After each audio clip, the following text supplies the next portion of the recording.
So over the last couple of videos, I've been talking a lot about markets, things like user personas, how to research the competition. And today we're going to talk about target markets.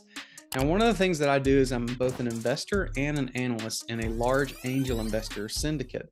In the Southern United States, they've got 12 different cities that syndicate deals out. And part of being an analyst means that I'm seeing the business model of a lot of startups. I probably analyze at least one or two a week. And so over a given year, I'm seeing anywhere from 20, 15, 20, 25, sometimes more business models at a very deep level, not at a cursory level. And one of the mistakes a lot of startups are making, a lot of businesses are making in particular, when it comes to your business model and your target market, is founders are making sort of the blanket statement. And this is not a statement that investors like, which is, I only need 1% of market share. If that's you, then you're making a mistake when it comes to target market. It's kind of the lazy approach, and it's not necessarily always accurate. Some businesses may need more than 1% market share. And on the flip side, some businesses may have a really hard time getting 1% market share. Imagine if you were creating a cell phone and you were going to try and steal away 1% market share from Apple's iPhone. That'd be really, really difficult, and it would be really, really, really expensive. So let's talk about a couple of ways that you can figure out who is or what is the right target market to attack. And the first one is then just having a target market with a large TAM, TAM. So that total addressable market.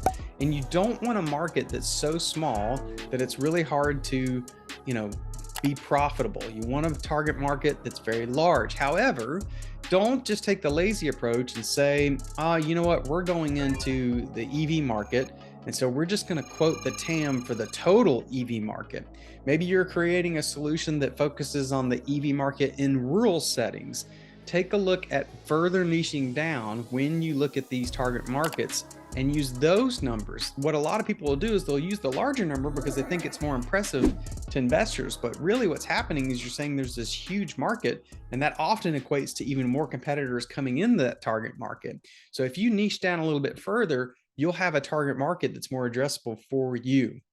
Another thing to look for with the target market is when the market share itself is very fragmented. So what I mean by that, there are some markets where one, two, three, maybe large competitors are already well established. They're called incumbents. They're well established in that market, and it can be really hard to compete against them because collectively they have the large chunk of market share, or maybe even the top one has the bulk of market share. What I like to suggest to startups is that they consider going into a space with fragmented market share, meaning there might be plenty of competitors, but no one's been able to kind of jump out and get ahead of everybody else. Maybe they're all fighting for market share. Everybody's kind of scraping and clawing, but they've only been able to get a little bit of market share apiece. When you see something like that, a fragmented market share, it could be a great opportunity to go after that target market.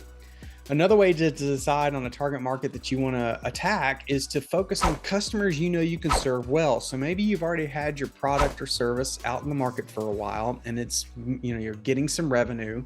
When you're doing that, think about within that market, who are the folks that seem to be the most happy with what you have to offer? In the past video, we talked about user personas. Who are those user personas that seem to really love your product and that you can serve really, really well? That's one way to find an even more sub niche inside your target market that you can focus on, spend your marketing dollars on, and maybe earn larger chunks of market share than some of your competitors. So look for a niche where your solution can stand out. Again, bigger markets, bigger target markets with large TAMs tend to attract lots of competitors. If you'll niche down bit by bit, this is how you can find a target market that maybe you can actually win at. Now, the last thing I want to share with you is how to understand when you should and should not expand into a new target market. And I've got a couple of ways I want you to think about that. The first thing to think about is really what you should do is stick with one target market until you are doing really well there and you're excelling. But when a sector is in decline is a good time to start thinking about a new target market. Now, every business goes through four main phases of business. These are classically defined as the introductory stage, the growth stage, the maturity stage, and the decline stage. A lot of startups are coming into the market in the introductory and growth stages. And there is an opportunity to have a good sized business, even in some mature markets, if you can figure out a way to carve out market share and do something better than the incumbents that are there. But I'll warn you to be careful about markets that are in the decline phase. When you see that, it could be a good time to start moving into other target markets. Maybe those are starting to come into the growth stage themselves. Another time to think about a new target market is when you're maxing out your market share. Now, what I mean by that is you're noticing historically over a good length of time that your market share is kind of capped out and you don't seem to be growing in market share. This one you have to be a little careful with because it could mean that you just haven't dialed in your offering itself. Maybe your pricing is off or something like that. But if you feel like you are hitting on all cylinders and market share is still not changing for you, then it could be time to think about a new target market. The key is just not to get distracted by a new target market and start losing market share in your existing market. And then the last time to think about a new target market is what I call when your business model is on autopilot. Now, I do that with air quotes because no business should be 100% on autopilot.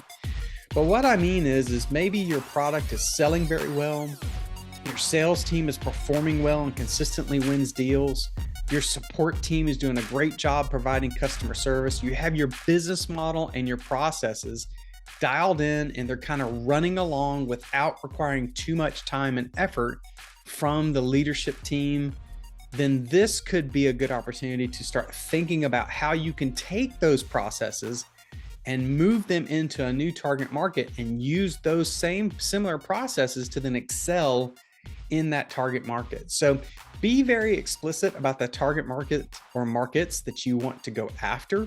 I always recommend with starting becoming excellent at serving one target market before you go on to the next one. I hope that information helps. I hope you have a great day.